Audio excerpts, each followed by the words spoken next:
U.S. audiences would eat up this expose of peacetime military malfeasance, laced with the story of a bright young lawyer's struggle to get out from under the imposing shadow of an illustrious father. Expert story construction and compelling thesping and direction make all the narrative elements pay off as if calculated by precision instrument in which all the parts are working perfectly. Adapting his 1989 play, which ran for 449 performances on Broadway, Aaron Sorkin has opened it up just enough to accommodate the requirements of the big screen and magnify the psychological father-son dilemma of the leading character to lend him more dimension. Director Rob Reiner hasn't missed a beat in extracting the most out of the materials and his actors. The characters' repeated trajectories from rushes of excitement to the depths of despair will give audiences a fulfilling emotional roller coaster ride, and the underdog factor is played to the hilt. And that is a review from 1992 in Variety for A Few Good Men. Hello and welcome to Total 90s Recall. I'm Molly. And I'm Chloe. This is the podcast where we are rewatching 90s films and asking, are they really as good or bad as we remember? And today we, as you've probably realized, are going over 1992's A Few Good Men. Chloe, had you watched this before? I really hadn't. I always knew about the reputation of this film. I think its iconic lines precede it. Everybody knows it as that film where Jack Nicholson has an outburst. But I didn't really know much about the story, and it was really, really fun to come to it, actually, as part of this podcast. Yeah, I had seen it before, but it had been years. I mean, it's been decades, which makes me feel old to say. I didn't see it when it originally came out because it came out in 92, so I would have been 9 at the time. So I definitely saw it like a blockbuster night, as we do. Before we get into it, let's talk about kind of the stats of the film. So it was released on the 11th of December, 1992. Chloe, you'll be happy to hear, in both the U.S. and U.K. So if little Chloe was waiting for it, she didn't need to. For A Few Good Men. I don't think it was quite my style at that point, No. But it's good to hear. It's good to hear. It had a $40 million budget and grossed $243 million worldwide. So I would say that would be a success considered. It was directed by Rob Reiner, as we discussed in that review, and written by Aaron Sorkin. This was their first collaboration. Later, they would do The American President. And of course, starring Tom Cruise, Jack Nicholson, Demi Moore, Kevin Pollak.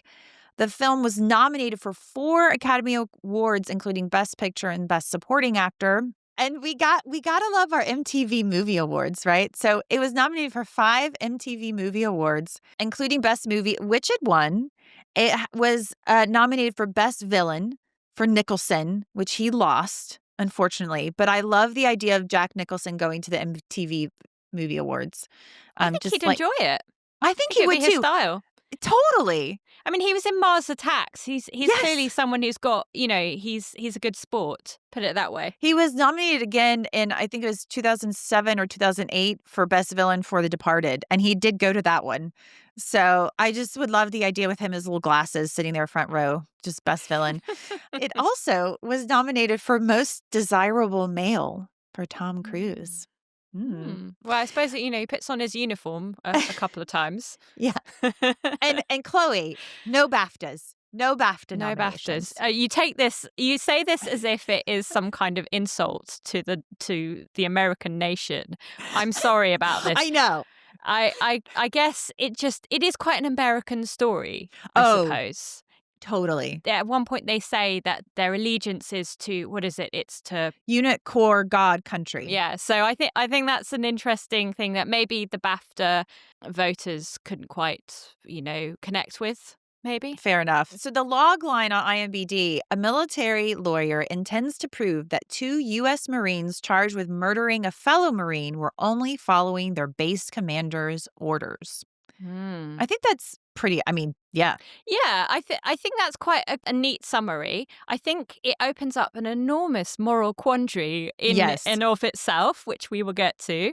Yeah. But yeah, it's not quite as laughable as a lot of other, is it IMDb? Yeah. IMDb summaries are often a sort of flatly vague or like a bad description of the actual film. They often really sort of almost comically understated. So we're talking about this today. As you say, we rewatched 90s films. And so the reason we wanted to rewatch this one is Rob Reiner. He recently tragically passed away. And I can say for me, my favorite Reiner film is When Harry Met Sally. If you listen to our first episode or second episode, I think it actually is our second episode, For Weddings and a Funeral. Plug for that episode if you haven't listened to it. I talk about that. I watch it every year, but that film was 1989. And so when we're thinking of classic 90s lines, "You can't handle the truth" comes from this film, and it was directed by Rob Reiner. And, leading up to this film, he had done Stand By Me in 86, The Princess Bride. My favorite Rob Reiner Oh film. my God. I love it. So good. I mean, that's probably second for me. I mean, When Harry Met Yeah. Sally's first, then The Princess Bride. I think The Princess Bride is a film that you can show to pretty much anyone Yes. who with a pulse, and they will love it. It's just a lovable film. Well, and I think what's also great is it transcends, you can watch that with like your grandparents, or your parents. It's immensely quotable as well. Oh my God. And that is the thing where I was listening to an interview with Reiner right before we started recording.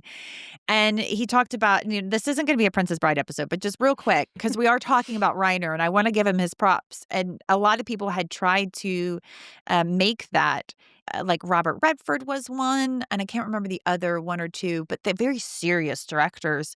But that film is so funny. And I think, again, that shows that was that Reiner, little magic in there, because I think that's what makes it so transcendent. But anyway, he follows up, as I already mentioned, The Princess Bride, when Harry Met Sally in 89. And then we get into the 90s and we have Misery.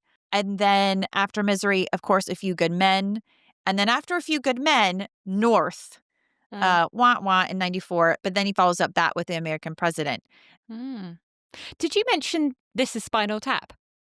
Well, that was his first film. I was sorry. I was just saying leading into that. It's Spinal Tap, I think, was 81 or 83. I've just looked it up. It's 1984.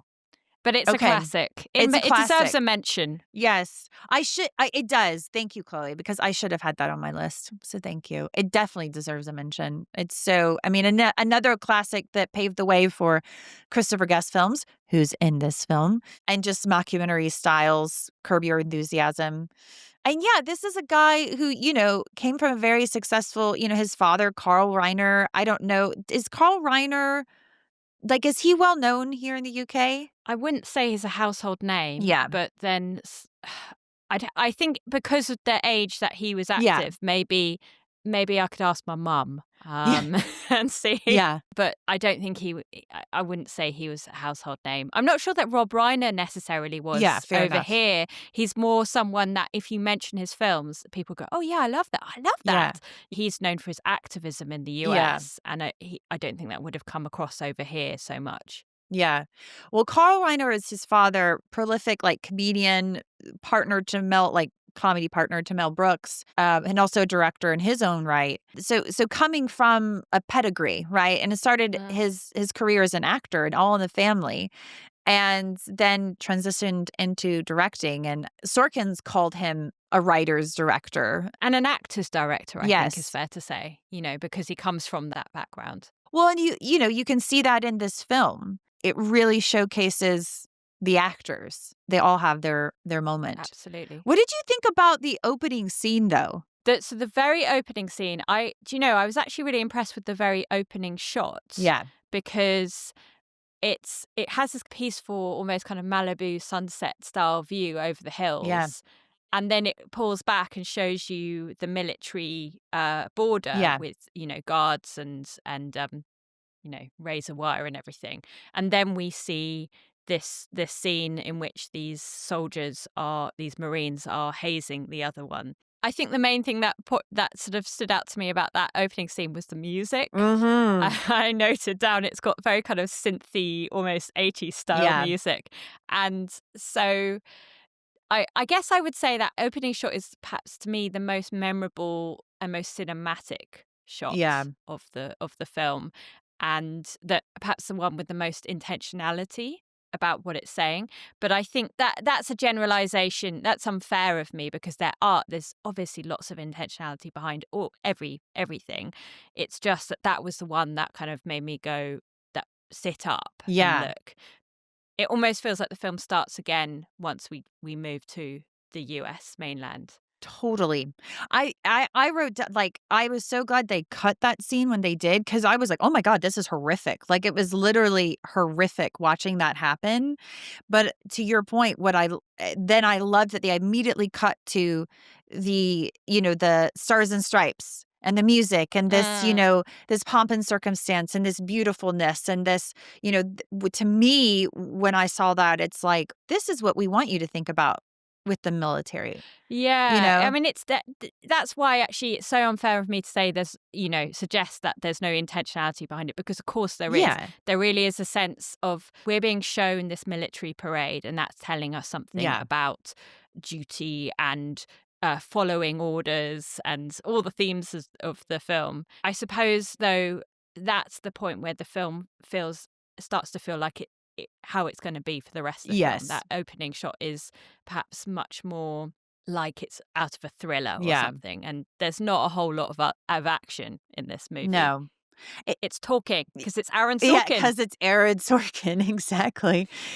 And we could talk about that. This was Sorkin's first screenplay, and it was based off of his play. I didn't realize, maybe I had forgotten, but I didn't realize it was a play first, and this was actually his second play.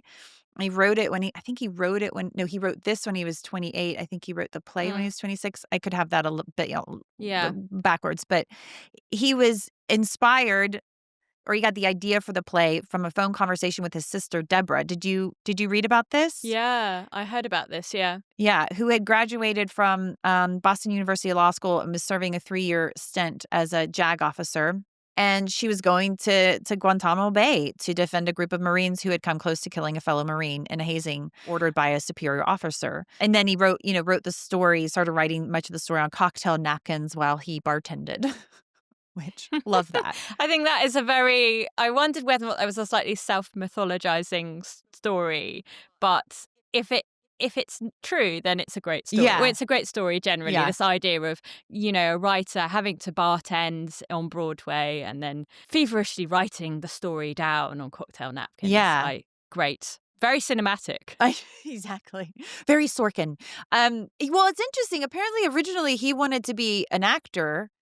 I never thought about playwriting. And then I watched this interview with him during when this came out, and then a friend had left. I'm like, is this real? And he did say, he's like, I know this is going to sound fake, but this really happened. A friend left a typewriter at his house because he was moving, and so he just started like typing scenes. Which I'm like, okay, Sorkin. You can practically hear the cinematic music rising as he sits down. Who know? But I mean, yeah, it's definitely a film.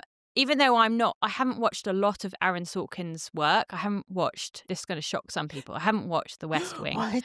I only know it through osmosis. Yes. So I'm aware of it. You're British. Like, why would, you know what I mean? I know a lot of British people love The West Wing. It actually is. A lot of people love it. God. Exactly. But I think you've got to be one of those people that really buys into it. And at the time, I mean, it might have started on telly when I was possibly a student. Yeah. I mean, it's a couple decades old, isn't it? And at the time, I was the kind of student that lived in a house, and we had kinds of things we had on our posters on our walls were like the Bushisms poster. Do you remember that? No. It was very popular over here. Is it like George Bush? George Bush. So it'd be like all the stupid things he'd said.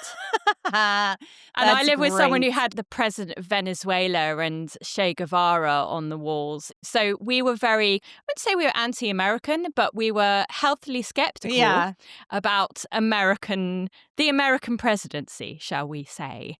Well, what year is this? This is like early noughties. Oh, so post 9/11 exactly. and all of that.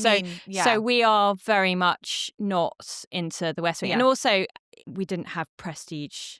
We didn't have the money for prestige American dramas. But to land that point, I mean, with Aaron Sorkin, Nevertheless, I get that his style is walking and talking. It's smart, funny people they've always got to come back. There's always a snappy line, and you absolutely get this with this film. Yeah. The only thing I would say is that I think the theatrical roots of this film are still quite evident. And I mean, for one thing, it is a film about the military and the Navy, but there's absolutely very little action. It's all set in courtrooms, offices, Kaffee's apartment. It's, it's a paperwork movie, to use the novelist Brandon Taylor's phrase, which is great. I love those sorts of films, and I will recommend some more later. But it's not hugely cinematic. It's not taking it hugely away from the stage. That's what I mean when I say that Reiner is this actor's director. His focus is on the often quite tight shots or mid shots of the actors. He's there to really wring out the drama of the performances, and he absolutely 100% does that. Completely. You can tell this is one of his first screenplay, because it's very like the Sorkinisms are starting to come. And what I mean by that are those, you said it, like those monologues. They're giving their CV, and this is why I know what I'm talking about. And it always ends, and I'm never late for a meeting. Or like when Demi Moore's character is talking to Kaffee at the softball game. Yes. And she's kind of dressing him down, and she's like, oh, this is everything about you, and this is your psychological. I was like, yes. I was like, oh my God, Demi doing Sorkin. Yes, queen, go. She needs to do more Sorkin.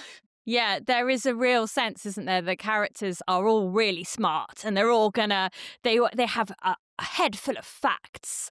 Yes. I guess the hallmark of a Sorkin character is that they can just instantly step into a monologue, as you say, and then just list off a whole bunch of facts, but in a very smart-mouthed way. Yeah, and like they're going to surprise you with everything they know, because they can see right through you because they're so smart and they're never late for a meeting or something. Yeah. I don't, See, that's the side of Americana that I value. I would have liked The West Wing, after all, smart people being smart. They always say it's like, and I never do this or I never do that. The characterization is really strong, isn't it? I was actually going to say, though, that although it is obviously very dialogue heavy, it's very wordy in the best sense. I think, though, you've got Rob Reiner behind the camera, and he gets some really great physical moments, characterization out of it, almost comedic moments out of it. And I think he does that really kind of lifts everything. It isn't just an audio drama or something. There is this thing of you've got the sense of the characters inhabiting the spaces, and I think that is most evident with Tom Cruise. He's got this real kind of live wire, kinetic movement about him, and I loved all of that. Like he says, he thinks best when he's got a softball bat in his hand. He's always walking and talking, because it is Sorkin. It's Sorkin. He's always eating things in a rather obnoxious way. Rather rude, actually, but he's always ready to go. He's always moving. And the only time when he's still, I think, or at least when you'll notice that he's still, is when he's going in that head-to-head with Jessup near the end. And then he's sort of frozen and almost can't speak. Exactly. But yeah, I love that. Like, he's always got to have a pen handed to him. Yes. He's always late. Yes. He's a mess. His apartment's a mess. I love the gag of them always telling him, like, the military time, and they're like, oh, that's 4 o'clock. Because he's too cool to know about the military, even though he's but in also, it. the thing is, he does know the military time. Like, there's one, when I think when they're at Guantanamo, he gives him a look like, I know what it is. I gotta believe that was Reiner through and through, like just that little gag through that. I'd love to know how much was improvised at the moment. But I also love, and I imagine some of it would have been worked out in the blocking, but there's a fantastic sort of physical scene where they are meeting Jessup for breakfast or whatever it is, like 400 yards from the front line or whatever, where he eats his breakfast. And sorry, Americans. But Kaffee asks his questions and then he gets up to go. But Joe has more questions to ask. That's Demi Moore's character. So they keep on having to sit down. She asks another question. They're instantly standing up once they get the answer. They're like, right, we're done. She's like, no, I've got another question. And then Kaffee and Weinberg, who's played by Kevin Yep. Pollak, I believe, repeatedly having to sit down again and just be like, oh. So they're going up and down, up and down, up and down, and then that gets observed by Jessup, and he goes, I just realised that she's senior to you, and then he has a terrible sexist rant off the back of that, which we can come to later. But yeah, that physicality is just glorious and really enlivens the film. We could talk about it now because it's kind of related to the whole Sorkin of it all. There's this story that a studio executive famously questioned Sorkin, if Tom Cruise isn't going to sleep with Demi Moore, then why is Demi Moore a woman? Why is that character a woman? And Sorkin, who chose to keep, her character and Cruise's character platonic, thank God. I do remember the first time I watched this, I was like, God, I hope they don't make a couple. But anyway, so Sorkin is like, Sorkin famously replied, women have other purposes in life than sleeping with Tom Cruise. There's about 4 billion women who haven't. Yeah, exactly. But yeah, that just kind of, it is interesting to know like that backstory. And then, I mean, the just blatant sexism that is littered throughout. I mean, my husband was watching it kind of with me. He was like working, kind of in the background. And he's like, oh my God, this is so sexist. Is that a sign of the times, 90s, but also is that a sign of women in the military and what they have to deal with? And that was something I just kind of ran out of time and I would like to research more of is, there have been stories of just just so much sexism, women in the military have had to deal with. And I don't know. And over here. I mean, yeah, exactly. I mean, just women have to deal with. And there's still cases, yeah. So firstly, on the aspect of the romantic relationship that isn't, I agree with you because actually when she awkwardly sort of asks him out on a date, my heart sank slightly. Yeah. And I think it's largely because I just felt like it was quite unearned. And I was willing to accept that they might have a romantic connection, but it felt like nothing had really been developed. Yeah. They have tension, they have great chemistry together, but it's not romantic tension, really. So, the film ends with the end of the case. It ends with the door of the court being closed. Yeah. So I think, the romantic aspect of it, I'm glad it didn't go any further. I think there's a lovely moment actually where they're just starting to come to terms with each other as friends, shall we say. And she says, I just want to say one last thing at his door. And he then sort of monologues, Sorkin-esquely, in which he says, oh, yes, so you're going to tell me that you've learned to accept my ways. And I'm going to tell you that I have learned to understand who you really are. And we've come to terms with each other, but you don't really need to say that. And then she goes, yeah, actually, I was just going to tell you to wear matching socks in court tomorrow. I wrote the same thing. I loved that.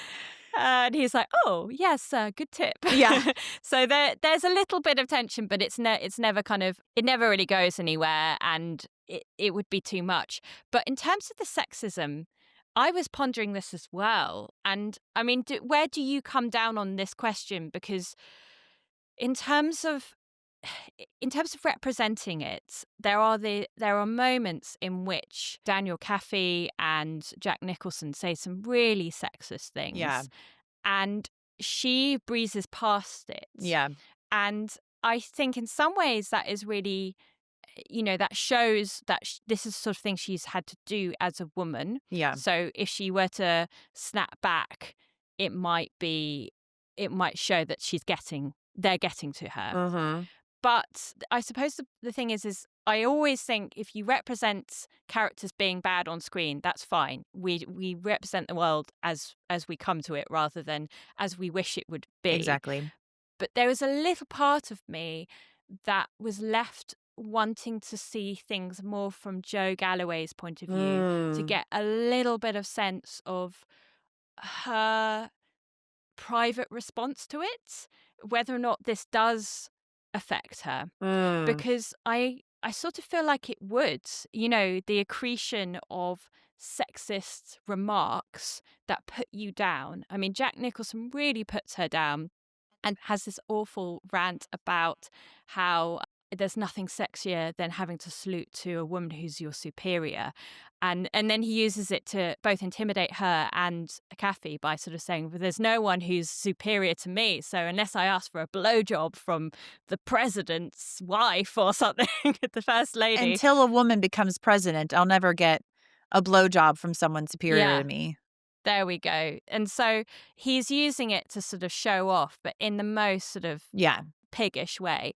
Absolutely. And so all of that must bring you down if that's your working environment. Yeah. But it's never acknowledged. And I suppose that's the thing, is it would be tedious if it led to some kind of monologue. Yeah. How hard it is to be a woman. Exactly. But I do also feel it could be acknowledged a little bit more. And if we were approaching it today, would we treat it in exactly that way? I think it probably would be acknowledged, but I'm kind of glad and this may be weird, I'm kind of glad they didn't, because it's so egregious and the audience has to be that's gross and nobody's saying anything.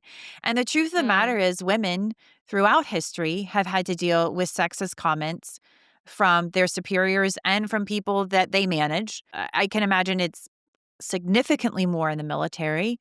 And this is her reality. And I think it almost, like, in some ways I'm like, I wish they just didn't include it at all, to be honest. Like, I wish they didn't include it, and rather than include it and then have her like comment on it. It's more of a comment of, this is what women in the military have to deal with. Do you think that it is a comment, though? That's the thing. I think I wonder whether or not by including it, but then never having any reaction in, even privately from the character, that it's sort of treated as if that's just the way it is, and but not in a kind of that's fine kind of way, rather. And whether or not audiences, particularly when it's Daniel Kaffee, Tom Cruise's character, delivering the "wow, I'm so sexually aroused" line in response, albeit he's being very sarcastic when she gives him a dressing down.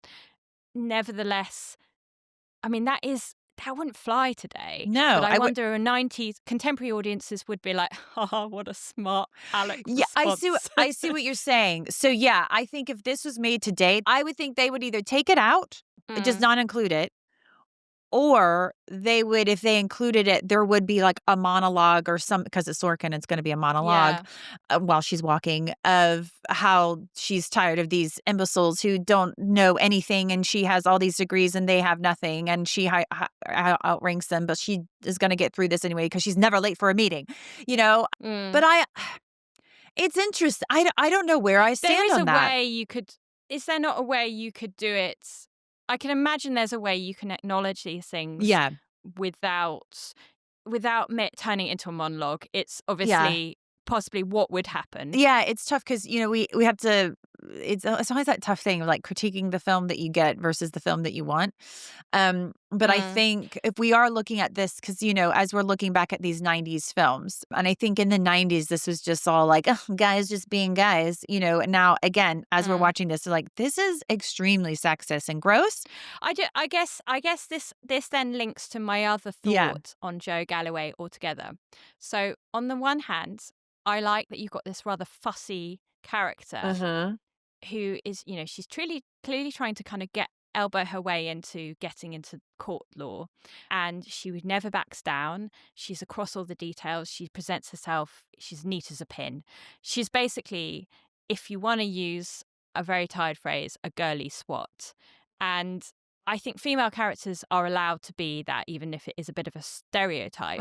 I like the fact that she is, she's a fusspot, basically. But I think what slightly makes me hold back from thinking, what an iconic female character, is the fact that she hasn't really got much backstory. What backstory she has is in relation to her job. There's no Joe Galloway outside her job. And I think that's evidenced by the fact that Daniel, at one point, they have a tough day in court, and he says to Weinberg, okay, let's take the night off. Weinberg, you go spend time with your wife and kids. And Joe, you go do whatever it is that you do. And at that point, I thought, yeah, actually, we don't really know what Joe does other than her job. And Daniel is the reluctant hero with the father complex, and she has to make him accept the call to adventure, Yeah. etc. He's the hero. She is the helpmeet. Uh-huh. And again, it's not a problem. It's just an observation. I think there's something about this that makes me think that this character is not fully given a real life off screen, and you don't fully get a sense of who she is. She's sort of there to perform a function, and you could perhaps get a bit more of that sense if you understood how she feels having to work her way up to where she's pretty senior. But when she tries to get at this role as representing, in this tricky court case, that she passionately believes she's the one that makes it happen. She gets these guys off of murder. Um, the head of the JAG court basically goes, "Oh, I'll find the right man for the Yeah. job." How has her career progressed? It must have been pretty difficult. And she's talked to like she's a nag and she's sticking her nose in where it's not wanted. And that's, again, fine that the film represents that. It's just, is there enough sense of the character and how she feels about that? And yeah, Uh, I feel like the film acknowledges by the yeah. end that there is a virtue to her, and Yeah. she's the one that made it happen to some degree. There's something lacking, I suppose, is what I'm trying to say. I think it's fair, everything you're saying. I would also say that this may be like her whole job. This is her whole life because it's had to be, because that's, Yeah. she's wanted to she's decided to build a career, and she's focused on a career, and like this is her life. But she presumably comes from somewhere. Do you know what I mean? Even so, we never see her alone outside of her office. Yeah, I mean, Kevin Pollak's character, we don't know where he comes from. All we know that he's a dad. That's basically all we know is he's a dad outside the JAG. We know Kaffee. Kaffee's our most developed character. He's also the protagonist, right? His biggest thing is he plays softball, and he has an illustrious father who died 7 years before. I think in most films, that would bother me more, but this is essentially a workplace drama. Yes, So I think, and I don't mind that. Yeah. I just think it's when you pair that with the sexism, Yeah. and then whether or not this film is truly treating its female character with the same respect, for want of a better word, as its male main character, because she kind of is the second lead. Yeah. And there is a sense of internalization because we see her, she's the first character we see on screen once the credits start. We see her muttering to herself. We see how much she wants this gig, kind of thing. But then it kind of passes things over to Kaffee and his role. And I'm not saying all this out of great fury or anything. I'm just it's an interesting thing to break down. We're almost getting there in terms of female representation, but it's not fully rounded. Well, and she's the only female character of the entire, you know what I mean? And this is throughout history. 2024 was it? Yeah, 2024 was the first year in the history of film, where men and women shared equal representation as far as leads for a film. So that means 50% of films had a male lead, 50% of films had a female lead. But then when we look at all speaking roles as a whole, it's still bad. I think it was like 38% were women of all the speaking roles, even though women are half the population. So, and this is even when when they're starting to be more adventurous with casting and asking ourselves, like, oh, does this have to be a man? Could this be a woman? We're still getting that. So when we're looking in the 90s, it's even more egregious. I would say we learned a little bit about her when they do go to dinner. I do like that scene because it explains, like, to your point earlier, why does she want to go to dinner with him? Like, oh, God, I hope she's not asking him out on a date. But then we get there and we learn, she's nervous because he's like, why are you, basically, she's trying to prove herself. That's the whole point of that scene, is she is still trying to prove herself. And then you learn it's because she basically got not demoted, but kind of something, I can't remember. Sidelined. Yeah. And like she is in this, even though she outranks him. So yeah, she's an interesting character, but I think, it's the 90s, she's our token Yeah. woman, and token women can only be one thing. You know what I mean? Yes, and we, as you outlined earlier, they're operating in a studio system where, as you said, the studio executive was kind of going, "Why, if she doesn't shag Tom Cruise, then what's the point of her?" Yeah. kind of thing. And so I suppose it's a bit like the gay representation in Four Weddings and a Funeral. A little bit means a lot at Yeah. the time. It's not a criticism. I think it's just No, yeah. it's something to analyze. Yeah, totally. How do we feel about these characters now? But I liked Demi Moore. I thought she was very good in the role. I She's love great. her. I'm like pro Demi Moore. Did you watch The Substance, right? I haven't seen The Substance Okay, yet. good. I haven't either. Okay, we'll do a spin-off where we catch up on the films that Yeah, we should have yeah. watched recently. Yeah. But I only bring it up because obviously she was nominated for an Oscar, and Yeah. I totally was like, I haven't seen it, but I want her to win because I Yeah. think she's an amazing actress. I think she deserves everything, and Mm. people that I respect their tastes were like, no, you have to see that. I have like a body Mm. horror thing that I just don't really like Yeah. it, but I know I need to get over it. And no shame to Mikey Madison, and she's Mm. great in Honora. Like, she's great, but for me, I am that person that buys into, like, she's had a great career. I Mm. assume it was a great turn. I haven't seen it, but, like, she deserves an Oscar, and so I was a little disappointed she Yeah. didn't get it. But yeah, I mean, I've rarely seen a bad Demi Moore performance, and I know Yeah. critics were very harsh to her. After this, she would eventually do G.I. Jane, which she got roasted for. Yeah. And that's another military role. And so that's why I was slightly surprised to see her in this. I went, oh, it's Demi Moore. And yet, in my head, almost G.I. Jane had been her, I'm playing a military woman Yeah. role. And so I was surprised and glad to see her in this role where she holds her end up. Yeah. I'd want her on my defense team. I would too. Um, Yes. you know who I would want on my defense team? Well, actually, I would want him on my defense team. Jack Nicholson. Holy shit.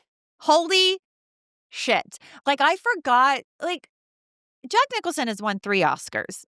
And, like, I haven't seen him in a while. And I watched this and I was like, oh, yeah, shit. He is, like, fucking amazing. That's why he has 3 Oscars. And I think Yeah. the reason I get really excited, I think in some ways we take Jack Nicholson for granted because you're like, oh, that's just Jack Nicholson. That's just what he does. But that performance and the scene, I think we talked about this earlier, like, he's only in 3 scenes of the whole movie. But when people are like, oh, A Few Good Men, I personally think of Jack Nicholson. You think of that Yeah. scene, right? You think He of, just owns it. yeah. And You Can't Handle the Truth. That's him. When we're looking at filming, what's amazing about that scene is, so typically when I talk about coverage, so if you're doing Tom Cruise's coverage, that means the camera is looking at Tom Cruise. Tom Cruise is who we have on screen. And so you're getting Tom Cruise's reaction to Jack Nicholson. Because they've only got one camera set up at Correct. a time. They haven't got two on the Correct. reverse shot. 'Cause you'd see that camera in the reverse shot, wouldn't you? Yeah. So Yeah. And especially at this time, that would, if you had multiple cameras, it adds to the cost because we're looking at film. But anyway, so what's very typical is you would have Jack Nicholson, for example. That is the scene, that is the monologue. We want that we want that perfect when we have Nicholson's coverage. So when he's on camera. Well, apparently when we got to the day of filming this, like, I was there, I wish. When they got to the day, he's like, so Jack, like, why don't we do everybody else's coverage first? And that way, you can practice it. And he's like, okay, cool. And typically when that happens, the actor that's like doing, Jack Nicholson's, role, you would have either somebody off camera, just like Jack Nicholson may not even be there. Some people just, they're not there for their scene. They have like an AD or somebody else saying it. Or what's more common is Jack Nicholson still does it, but he doesn't do it to the level that he's going to do it for his coverage, right? He does it like 50%. Because to be fair, that is actually a very physical scene for him emotionally. And so it's going to take a lot out of him emotionally. It's going to just take a lot out of him. And so if he's doing it take after take after take, because you got to get Kevin Bacon's reaction, you got to get Cruz's reaction, you got to get Demi Moore, you got to get the courtroom, you got to get everybody's reaction. That's a lot. And so they start doing it. And Nicholson is just doing it full blown, every single take. He's going at it. Like, he was only supposed to be there for 2 weeks, and he actually ended up staying more time so they could get those reactions. And at one point, after they've taken like the 5th take or whatever, he's doing this like at 100%. Reiner's like, hey Jack, like, you don't need to do that. Like, it's okay. And he's like, the thing is, Rob, I just love to act. And so I love him. Oh, I love that.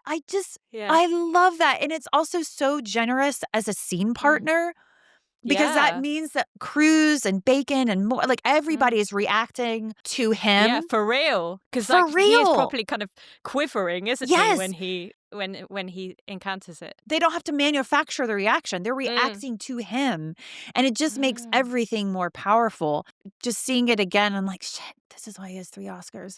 And then when they then did Jack Nicholson's coverage, he's doing it amazingly on that. And that would have been his 7th, 8th take or whatever. At least, if not more. Yeah. And probably more. And the camera does move around him. We get, shots from behind or the side as well as close-ups and all of that. So there is clearly, he's done it several times to that level, and agreed. I mean, it is indeed a brilliant moment. Really kind of encapsulates his talent. Yeah.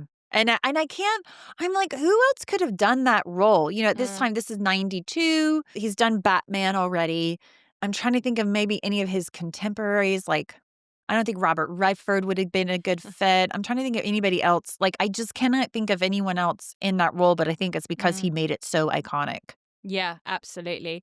And I mean, I will just have a little shout out for Tom Cruise and his acting, because obviously I've already talked about how wonderful he is in the sort of physical aspects of it, and he's really kind of callow, smart-mouthed, bit of an arsehole, as we've already mentioned. But what I always love in a Tom Cruise film is a sort of full-on crazy eyes Tom Cruise rant. And he has a scene where he does this fabulous, very sarcastic, drunken rant mostly at Jo, because she suggests that maybe they put Jessup on the stand. And it's a brilliant performance. So brilliant to have a full-on Tom Cruise, no holds barred moments. And then later on, you get to have the master do his work as well. Now Tom Cruise is like this action star, Mission Impossible and Top Gun Maverick. But this is peak Tom Cruise. This is the 90s, right before. It's the same year as Far and Away. And then a year later, he would do The Firm, another legal thriller. This is like Tom Cruise can freaking act, and you're reminded when you see him and stuff like this, and you need someone like him to go head to head with Jack Nicholson. It was nice to be reminded of that. Great casting, great casting, and great acting, and great directing on Rob Reiner's part. I wonder if we want to talk very briefly about what the themes of this film. Okay. Because I had a sort of interesting response to the end, and so then I was thinking back to the throughout the film, and basically this is a film in which the main characters, the good guys, essentially, are trying to pin the blame for what is essentially a manslaughter in the end, but the Marines are up on charges of murder, intentional murder, and they're trying to pin the blame for this on the higher-ranking military figures for ordering the so-called Code Red, i.e. the hazing incident. They managed to sort of almost make the case that this Marine died because of an undiagnosed medical condition. I don't know if that's ever actually proven, but that's what we're led to believe. And the Marines were just unlucky. And then at the end, it sort of acknowledges something that Weinberg's character had made throughout. And he sort of said, even if they're not guilty of murder, I think that they deserve to go down or something. He is against them. He doesn't like them. And when he's asked why, he basically says that they're not standing up for the little guys. they're bullies, basically. And he also draws the comparison with the whole just following orders Nuremberg defense, Yeah. and is saying that lower ranking soldiers bear moral responsibility for Yeah. their actions. And that is kind of the conclusion that the film suddenly comes to at the end, from my perspective. They have this Pyrrhic victory of their get off murder, but then they are dishonorably discharged. And that's because they did, they took part in this illegal Code Red activity. Yeah. Because they argue from their perspective, it is because it's our code. We follow orders. And then, of course, that all feeds into this great, amazing speech from Jack Nicholson about how you have to have order and obedience in your military units, because you are depending on each other in war. And it's all very well the likes of Daniel Kaffee and the rest of us living in peacetime to judge. So he's kind of given his argument. But the film basically then seems to settle on this kind of slightly morally murky thing, which is that our heroes have been defending very passionately guys who were, at the end of the days, taking part in this horrific culture. Yeah.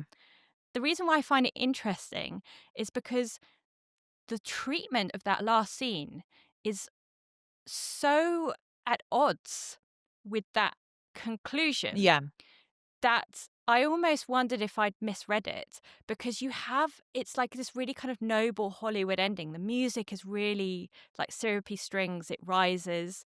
There's this sort of thing of like, you don't have to wear a badge on your arm to be an officer. To have honor. Yeah. To have honor. Yeah. The salutes. And, Kaffee leaving the courtroom. And then the end title card is like that of a classic Hollywood movie. Yes. It's all sort of scrolling text. Yeah. And I almost thought, it's almost like, is it meant to be ironic? What do you think? I think there's just a lot of things going on, and I think it's meant to invoke this type of discussion. The whole thing is the higher ups kept, I think what they did wrong is they kept saying, no, we didn't do this. No, we didn't do this. No, we didn't do this. We did nothing wrong. And they're lying. They lied. Yeah. And these guys, one whose intelligence is questionable, bless him, very naive, I think maybe is a kinder way to say very naive. It's like, well, we were following. He's young. Yeah, he's young. We were following orders. Like, I don't understand. We were following orders. And I think that's the point of the film is like, no, there is culpability. This is, my brother's in the military, retired now. And my husband's father is a retired colonel and his stepmother is retired. I forgot what her last rank was. But anyway, there is this sense of duty. There is this sense of honor. There is a sense of you do have to follow, orders. When you are in war, you have to follow orders, or you're in Guantanamo Bay, you have to follow orders. However, we had this during the Iraq War of these horrific actions that military personnel did. Guantanamo Bay has taken on this huge significance since the 90s. This was going to be one of my, did age well was... Oh, sorry. No, let's talk about it. No, let's talk about it, because it was, quote, who knows what they're doing down there in Gitmo. And I'm like, boy, they said that right. Yeah.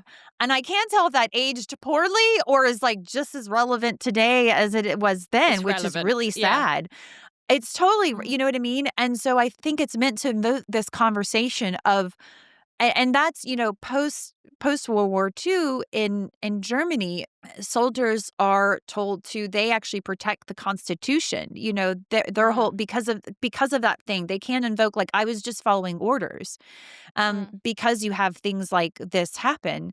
It's a movie, so what does it matter what I really think? But and I'm not in the military, but I think the verdict was just. They were following orders, but their conduct was still unbecoming of anyone in the military. And I did feel for them in some ways. I felt more for the guy. Yeah, I felt more for him because he was just very naive. Oh, Downey. Yeah. But I think it's meant to invoke this discussion. I mean, obviously the higher ups were wrong because they lied, and they are essentially they are essentially saying we can do whatever we want because we're willing to stand on a wall and you're not. So don't question my tactics and unless you want to get on the wall too.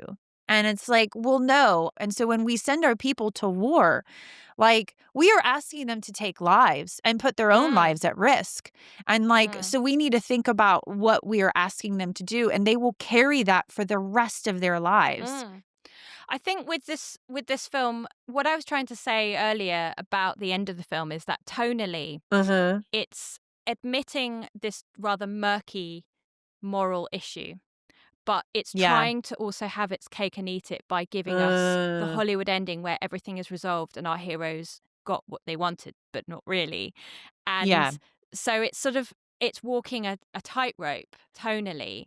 And I wondered how much, to what extent the film buys into this idea of duty and honor and so on, because it gives its best argument to its villain. And yet you have these shots, these interstitial shots of the Marine Corps War Memorial statue that overlooks Washington, D.C., which is based on a photo of the Marines sort of struggling, to lift an American flag. And it's that you can sort of get that sense of like trial and and adversity and courage and fortitude and so on. So it feels as though the film is saying this is what the military should stand for, and there is some kind of ideal that we're all trying to live up to.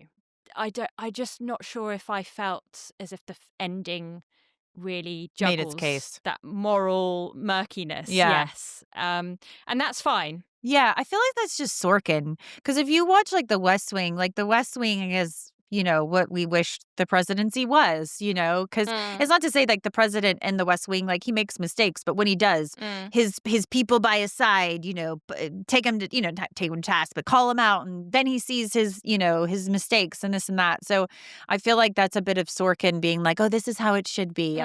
Speaking of The West Wing, I love how the exteriors, like you haven't seen The West Wing, but like all these exteriors, I'm like, I think this was all used in The West Wing. I think they just reused all of these sets, and it's a bit picture postcard. It's a bit picture, and that's how The West Wing is too. I also love how Kevin Pollak's character is basically like the audience and the dictionary, and he's like explaining everything for everyone, and he's also kind of the one. I think you said this earlier, how I don't know whether it's Demi Moore or if it's Kaffee.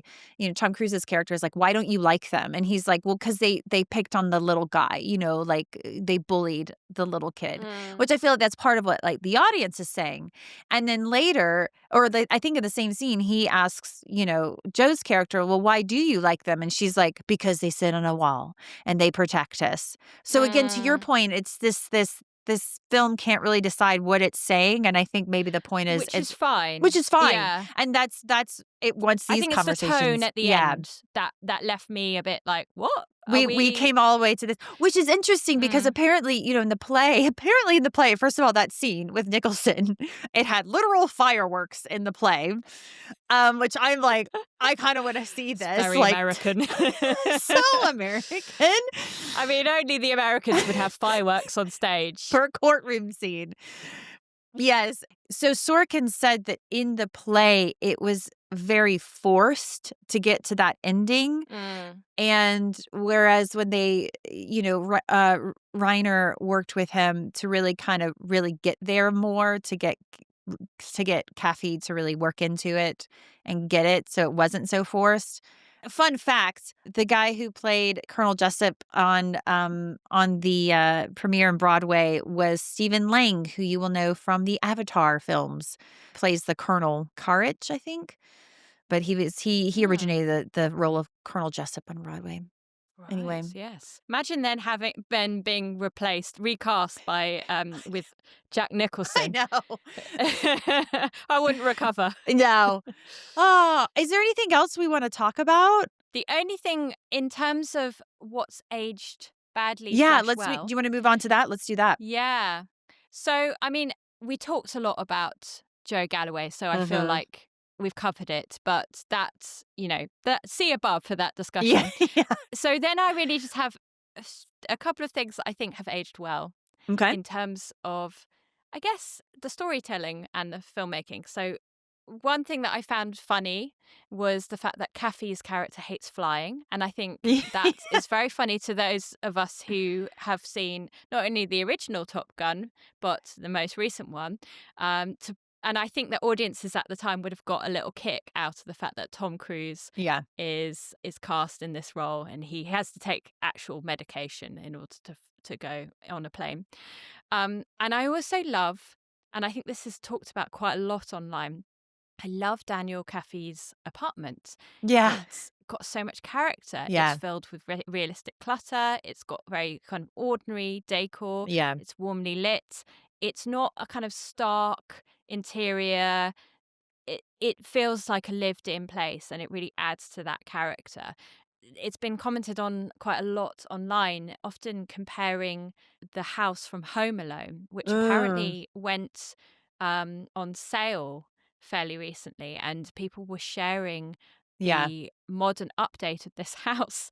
I don't know how true it is, but it had been turned into a kind of stark millennial Yes. grey Yes. interior with no character. Yeah. And everyone was saying how heartbreaking this is. Yeah. And I guess in movies today, I wonder whether or not, if it was made today, would Daniel Kaffee be given some kind of, swish apartment? Yes, I think he'd have like some, a brownstone walk up with like a brick, like one single brick wall on one part. It's a studio apartment.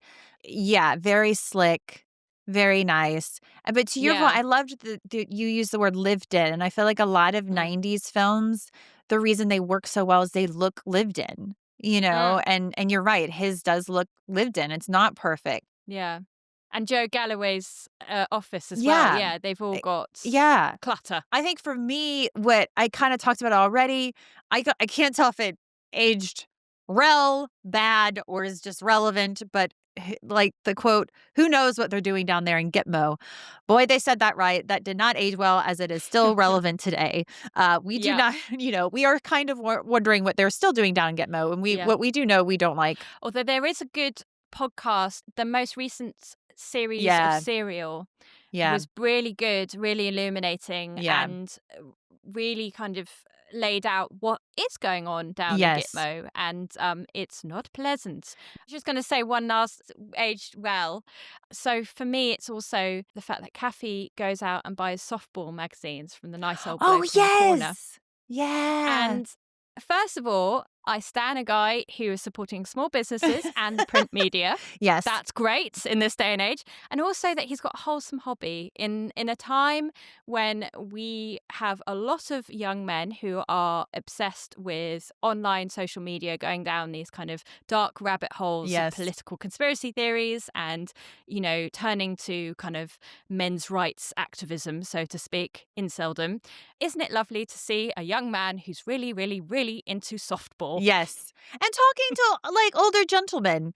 What's actually really clever about that scene, though? I was like, why are they showing this? The first time. And then he goes back. But then the final time he goes, it's setting up the fact that Lieutenant Colonel Markinson, he's followed him. He knows his footsteps. And so I thought that was a really clever storytelling, because I'm like, what is the point of this?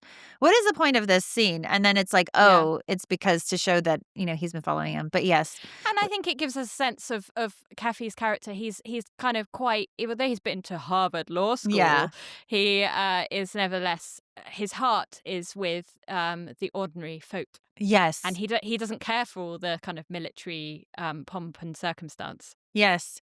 He just cares for softball. He just cares for softball and his physical media, which gotta love that. And his puns, or his whatever they were doing back and forth, which kind of leads to my most 90s.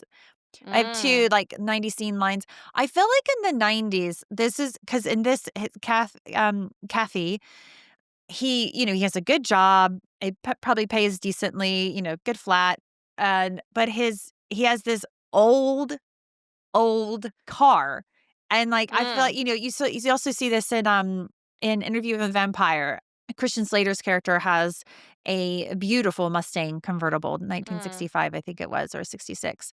But this is like a theme, I feel like, in the 90s is like, you have this hot guy in this old car, even though they classic car. Classic car. I thought that was very 90s. But I think really for me, the most 90s moment, whatever, is the printout of all the flight and phone records. Like, I remember those printers that had the holes on the side. And, the sprocket holes. Yes. I mean, the fax machine in general, that I wrote that down.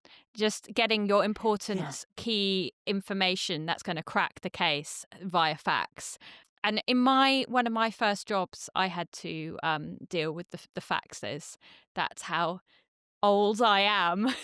But in fairness to me, faxes were definitely on their way out by that point. What were your 90s moment, scenes, lines, whatever? Well, I guess for me, the synthy music, which is by composer Mark Shaman, it's just reminiscent of 80s and 90s TV cop shows. I don't think it's necessarily aged particularly brilliantly, but it is very 90s. It put me in a moment in the early 90s. And also I thought it was interesting that after you have your opening sequence, you then have this long credit sequence before Demi Moore's character comes on screen. And it's of this military parade drill that you talked about. But it's lots of shots of it. Yeah. And I think I said, it does tell us something about sort of regulation and duty and obedience and everyone playing their part in a machine. But I just think, how often do you see that kind of long opening credit sequence nowadays? Obviously in ye olden Hollywood days, you had extremely long opening credit sequences, and then just like the end at the very end, and then that was it, and everyone left. Nowadays, you put all the credits at the end. But with this, you have quite a lot of credits with a lot of cast.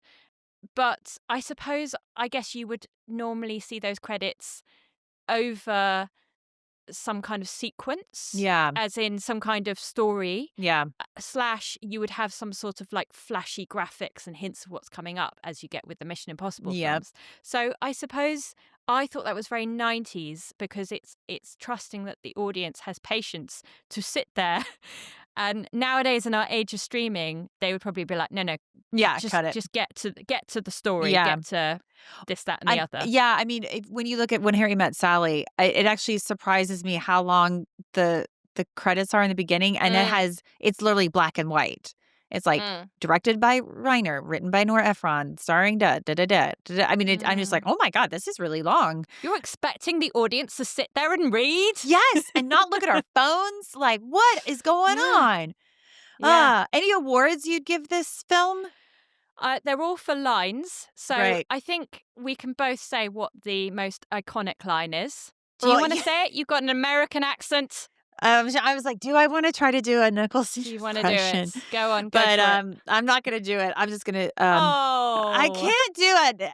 I will say, I love how Tom Cruise did a Jack Nicholson impression. But he did a Jack Nicholson impression as Colonel Jessup. But like, I remember in the 90s, everybody doing Jack Nicholson impressions. And I love that Tom Cruise did that. And of course, Demi Moore and Kevin Pollak are laughing at it. But I think, anyway, you can't handle the truth. Excellent. Yes, so that's the most iconic line. I think we can both agree.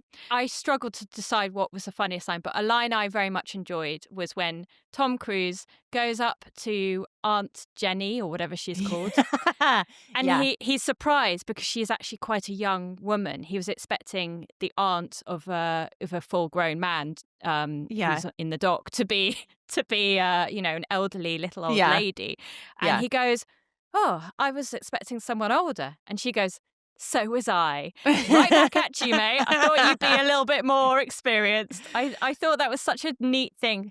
And I had to sort of like go, oh, nice. Yeah, I like that. My awards is, I know that guy from somewhere award, and it's Joshua Malina.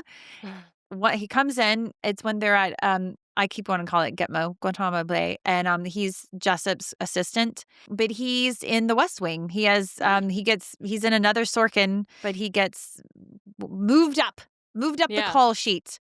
But that's John Molina from The West Wing. So if you're like, oh my God, I know that guy. Yeah. That is John Molina.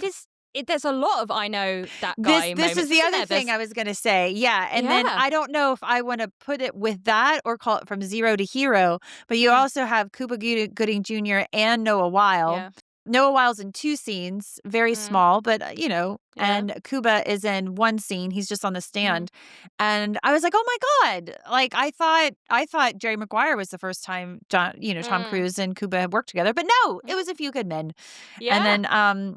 And then obviously Noah Wile, he's on he's on the Pit right now, which is having a thing, but obviously and he for was in ER. Huge. Yeah. Yeah. I mean, I think the fact that you've got Kevin Bacon and Kiefer Sutherland just casually in secondary roles. Yes. I was sitting here mad at myself because I did not mention them in the starring at the beginning. Like, I forget Kevin Bacon and Kiefer Sutherland. Yeah. Not too shabby in the casting department. Not too shabby. Okay, so as we head towards the end, Chloe, if someone liked this film, or maybe they didn't like this film, and you're like, here's something better. What are some recommendations you would recommend? Can I go for 3? Yeah, do it. Just the different dimensions of this film. Yeah. So, a nice connection to this film. Now, obviously, A Few Good Men is, as I say, a paperwork movie. And I actually have a whole list on my Letterboxd of those sorts of films, paperwork movies. But I thought if you like this for its paperwork, then you should watch the ultimate paperwork movie, which is All the President's Men. Yes. And the connection with A Few Good Men in that film is that William Goldman, the screenwriter of All the President's Men, did uncredited rewrites on A Few Good Men. And it's also got the word men in the title. Yes. So it's an obvious one. It's just a good one. But it's about the Watergate scandal and the real life crusading journalists Woodward and Bernstein, played by Redford, Robert Redford and Dustin Hoffman, investigating this. And it is, of course, the ultimate crusading journalists movie. So there's that one. Then in terms of jaded military movies, Full Metal Jacket, I think, is one of my all-time favorite war movies. And it is, if you haven't seen it, then what are you doing with your life? It is one of Kubrick's, I was going to say it's one of Kubrick's best films, but there's so many great Kubrick films that, where do we start? Yeah. But it's amazing. And I think there is a real connection in terms of Lee Ermey's role as this dreadful drill sergeant who's relentlessly bullying the Private Lawrence, and it all ends brutally. I won't give it away, but that aspect is, I think, almost the sort of environment that you imagine that Jessup was shaped by, because I think Jessup is meant to have kind of come up the ranks during the Vietnam War. Is that not the case? Yeah, he says that him and the other guy, I know we came up through Vietnam, so you're absolutely right. So those are both films that have Vietnam connections, I suppose. Yeah. Full Metal Jacket, I would say A Few Good Men is a bit easier to watch than Full Metal Jacket. Health hazard, health warning there. Like, Full Metal Jacket is a dark, dark film. And I think it is much more cynical about war. It's full-on cynical about war. And that's sort of why I found the tone of this film sort of harder to kind of pass, if you like, because I think you understand what Full Metal Jacket and its characters think about war. And then my last recommendation would be, if you like a legal drama that is morally ambiguous, then Anatomy of a Fall. That was one of mine! I have that! Yes! You have that. Yeah! Great minds. Tell us about it. Yeah, I think it's probably what you were just about to say. So Anatomy of a Fall came out 2 years ago. It's a courtroom drama. You don't know, like, did she do it? Did she not do it? It leaves things very ambiguous. Sandra Hüller is thank you. Sandra Hüller, who's amazing. She's a German actress. But oh my God, she's speaking German, she's speaking French, she's speaking English. And what I really enjoyed, because it's happening in a Swiss courtroom, I believe it is. Is it a Swiss courtroom? I think it's or I French. think it might be a French. Okay. It's a French courtroom, yeah. Yeah, or maybe they live in Switzerland. It doesn't matter. But I enjoyed seeing, I think you are right, it's a French courtroom. But I enjoyed seeing how a French courtroom works. It's just completely different than an American one or a British one, right? So yeah, another courtroom drama, Anatomy of a Fall, more of a recent film. And then my other recommendation, if you like the Reiner Sorkin collab, then yeah, you got to watch The American President, and you'll definitely see Sorkin's His style has definitely evolved. This is 2 years. This will be 2 or 3 years after this film no, even further than that. But you have Michael Douglas, and it actually is the inspiration for the West Wing. So yeah, so if you like this, I'd also say The American President. And I'll give a third as another, again, if you want a film that's questioning, the morality of war, the most recent All Quiet on the Western Front. Another hard watch, but I really enjoyed it. I've got to see that. I've heard great things about it. It was nominated. Again, I think it was the same year as Anatomy of a Fall, but excellent. I've never seen the original, but it's definitely it's very clear about where it falls on film on war. And the director of that, wasn't he the director of Conclave, which was a fantastic film? Which is fantastic, and another arguably paperwork movie. So I don't know if you can argue. I think it is a paperwork movie. It's a sort of, it's a detective story to some degree, I guess, but or a court. It's a kind of got a bit of a court aspect to it, but there's lots of bits of paper. Lots in the of bits voting of paper. slips. Yes. So, plenty for people to get on and watch. After A Few Good Men, if you haven't seen it. Well, this has been great. Thank you so much. This has been Total 90s Recall, the 90s Rewatch Film Podcast. You can follow us. Please follow and like and subscribe wherever you're listening right now. Especially give us a 5-star review if you are enjoying this, as we are a new podcast that really helps with our discoverability. You can also follow us on Instagram at Total 90s Recall. That's Total 90s Recall. I'm Molly. And I'm Chloe. We will see you at the movies. Bye.